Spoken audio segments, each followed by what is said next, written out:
गांव था। लोग हमेशा खुशी से झूमते थे क्योंकि उस गांव में रहता था महाराज राइस्टार, जो अपने गांव के लिए एक शेर था जो कभी अपने लोगों के साथ गलत होने नहीं देता था। लेकिन उस गांव में छुपा था एक डरावना राज, एक राज जो सबके दिल में था पर जुबान पे नहीं। गांव के बीच एक सूखा हुआ पेड़ था जिसे लोग कहते थे श्रापित पेड़। ना कोई उसके पास जाता, ना कोई उससे आंख मिलाता। हर पूर्णिमा के अगले दिन उस पेड़ के नीचे एक लाश मिलती थी। लोग कहते रात में कोई आता है और लाश छोड़ जाता है, लेकिन कभी किसी ने कुछ देखा नहीं और देखता भी कैसे। जो देखता वो अगले दिन पेड़ के नीचे होता था। एक दिन राइस्टार ने ठान लिया, बस अब और नहीं, इस राज का अंत मैं ही करूंगा, क्योंकि ढोलकपुर का नाम मिट्टी में मिल रहा था। फिर एक पूर्णिमा की रात राइस्टार चुपके से जाकर पेड़ के पास बैठ गया। रात के 2 बजे एक आवाज आई, थुम थुम थुम थुम थुम थुम थुम थुम थुम सहूर। और फिर वो पेड़ भूत में बदल गया। वो भूत कुछ अजीब सा था, एक भयानक शैतानी हंसी वाला चेहरा, आंखें बड़ी बड़ी। वो पेड़ चल के एक घर के गेट को जोर जोर से खटखटाने लगता है। तभी एक आदमी डर के मारे आवाज सुन के बाहर निकलता है। वो भूत अपने लकड़ी जैसे हाथ से एक ऐसा थप्पड़ मारता कि उसकी सांस वहीं थम जाती है और उसी जगह उस लाश को ले जाता है और वापस फिर से पेड़ बन जाता था। देखते ही राइस्टार का दिल कांप जाता है, पर वो कुछ बोलता नहीं। सुबह लोग भीड़ में जमा हुए और राइस्टार ने पहली बार उस पेड़ से बात करने की कोशिश की। पेड़ के अंदर से एक आवाज निकली, क्या तुम सब भूल गए मुझे? राइस्टार बोलता है, तू कौन है? पेड़ बोलता है, मैं हूँ ठुन ठुन ठुन साहुर। एक वक्त था जब मैं भी इस गांव का एक प्यारा सा बच्चा था, लेकिन 100 साल पहले मुझे इसी पेड़ से रस्सी बांधकर उल्टा लटका दिया गया गांव वालों की आंखों के सामने, और मेरी मौत को तमाशा बना दिया गया सिर्फ इसलिए क्योंकि मैंने एक राज देख लिया था जो लोग छुपाना चाहते थे। और उसी पल से मेरी रूह इस पेड़ से जुड़ गई। उस दिन से मैं इंसान नहीं, एक सज्जा बन गया और हर पूर्णिमा में एक राजदार को चुनता हूँ और फिर उसे उसकी खामोशी का हिसाब देता हूँ। राइस्टार बोलता है, लेकिन अब तो वो लोग मर चुके हैं ना जो तेरा कसूरवार थे। अब तू मासूम लोगों को क्यों मार रहा है? पेड़ कुछ देर चुप रहता है, फिर बोलता है, ठीक है, बस एक बार मुझे याद करो, एक दिया जला दो, फिर मैं कभी किसी को नहीं मारूंगा। फिर रात में सब लोग आते हैं, एक एक दिया जलाते हैं और तभी पेड़ अपने आप से आग पकड़ लेता है और आखिर में मुक्ति मिलती ठुन ठुन ठुन साहुर को।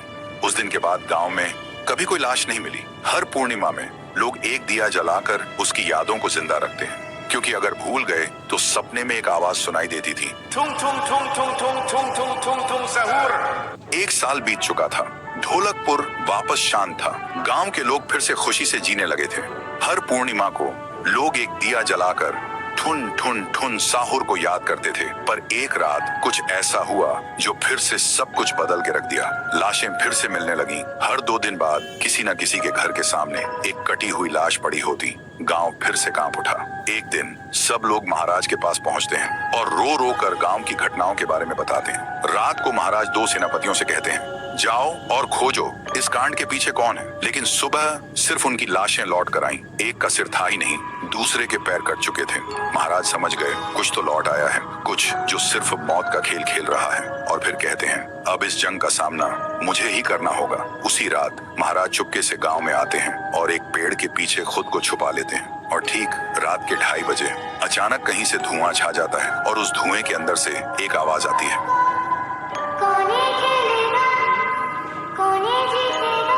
और फिर धुएं के बीच से निकलती है एक गुड़िया, गोल आंखें, एक बेजान सी मुस्कान, लेकिन चेहरा मौत का पैगाम। वो गुड़िया एक घर के गेट तक जाती है और बच्चों जैसा एक गाना गाने लगती है। उसके गाने की आवाज सुनकर एक आदमी बाहर आता है और अगले ही पल वो गुड़िया उसका सिर चबा जाती है। वो आदमी तड़प तड़प के वहीं जमीन पर गिर जाता है। महाराज सब कुछ देखते हैं, उनकी आंखें भर जाती हैं। उन्हें समझ आ जाता है इसके सामने जाना मतलब खुद का अंत लिखना है। अगली सुबह गांव के लोग इकट्ठा होते हैं। महाराज कहते हैं, ये पिछले भूत से भी ज्यादा डरावनी है। इसे सिर्फ वही हरा सकता है जो मौत को पहले ही हरा चुका है। और फिर एक पूर्णिमा की रात सब लोग दिया जलाकर पुकारते हैं, आप वापस आइए, आपके बिना ये गांव जिंदा तो है पर जीने जैसा नहीं। तभी एक आवाज गूंजती है, थुम थुम थुम थुम थुम थुम थुम थुम थुम सहूर। और उसी देह की आग से एक जलता हुआ पेड़ बनने लगता है और उसी पेड़ में से ठुन ठुन ठुन साहुर निकलता है। तभी फिर से वही धुआं छा जाता है और उसके साथ ही एक आवाज, सब लोग घुटनों के बल गिर जाते हैं और कांपती आवाज में बोलते हैं, हमें बचाइए, वो आ गई है। ठुन ठुन ठुन साहुर एक जोरदार जंप करता है और सीधा उस धुएं में घुस जाता है और शुरू होती है एक आखिरी जंग ठुन ठुन ठुन साहुर और गुड़िया की। जमीन कांपने लगती है, आसमान से बिजली गिरती है और जब धुआं हटता है तो दिखाई देता है गुड़िया बिखर चुकी थी, हाथ अलग, सिर अलग, पैर अलग। और तब से गांव में फिर से एक नई सुबह हुई। महाराज मुस्कुराए, गांव वाले जीने लगे और उस दिन के बाद ठुन ठुन ठुन साहुर सिर्फ एक भूत नहीं रहा, गांव का रक्षक बन गया। लेकिन उसी रात कुछ ऐसा हुआ जो किसी को भी पता नहीं चला। गुड़िया का सिर, हाथ, पैर अपने आप जुड़ने लगे थे और फिर वो वहां से चली गई। तो दोस्तों, अगर आप देखना चाहते हैं पीहू वर्सेस गुड़िया तो इस वीडियो को 1 लाख लाइक्स तक पहुंचा दो।